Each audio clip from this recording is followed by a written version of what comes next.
You showed up Monday morning the same way you've shown up every morning for the past 3 years. Coffee in hand. Ready to work. And by 10 a.m., your manager asks you to come into a conference room. HR is already sitting there. They slide a paper across the table.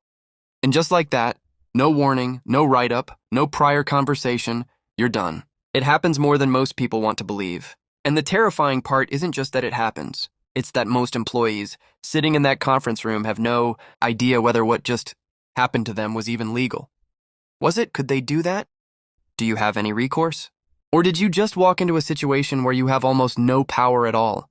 Here's what I can tell you. The answer is more complicated than a simple yes or no. And the specific details of your situation matter enormously. Before we go any further, I want to be clear.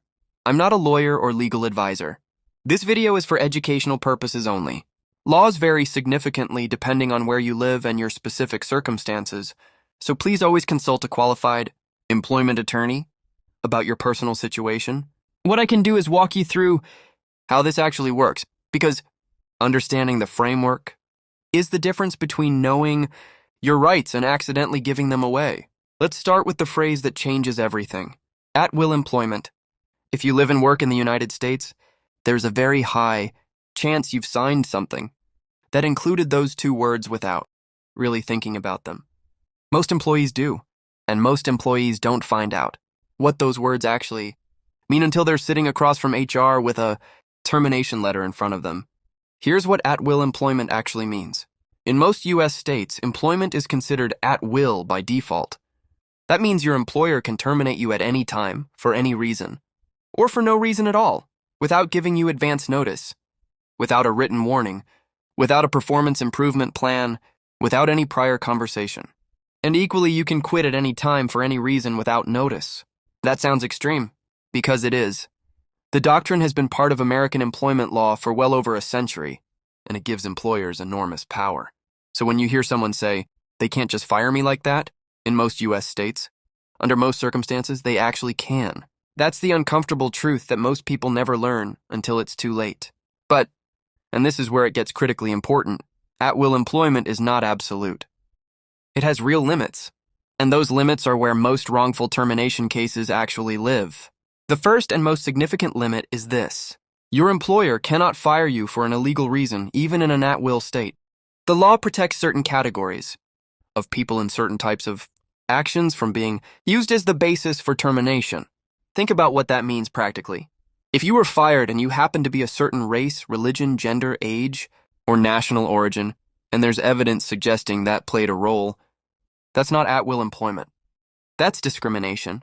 And federal law, through statutes like Title VII of the Civil Rights Act, the Age Discrimination in Employment Act, and the Americans with Disabilities Act, explicitly prohibits employers from using those characteristics as grounds for termination. Now here's the part that most people get wrong. Proving discrimination isn't about proving your boss said something explicitly discriminatory to your face. Employment discrimination rarely works that way.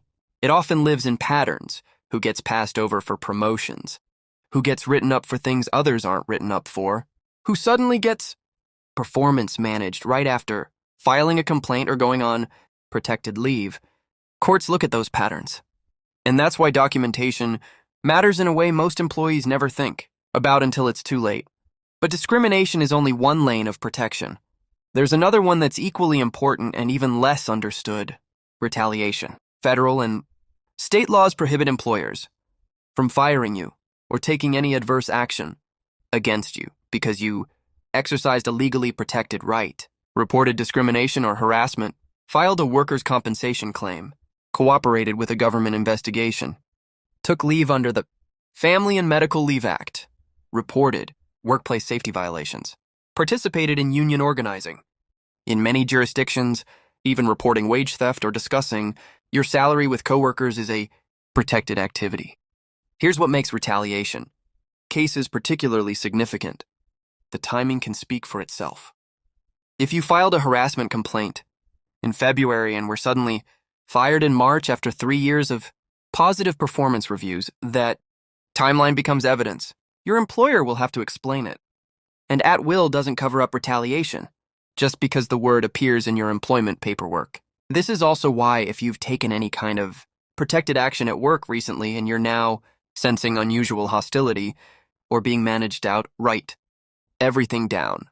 Dates, conversations, emails, who was present.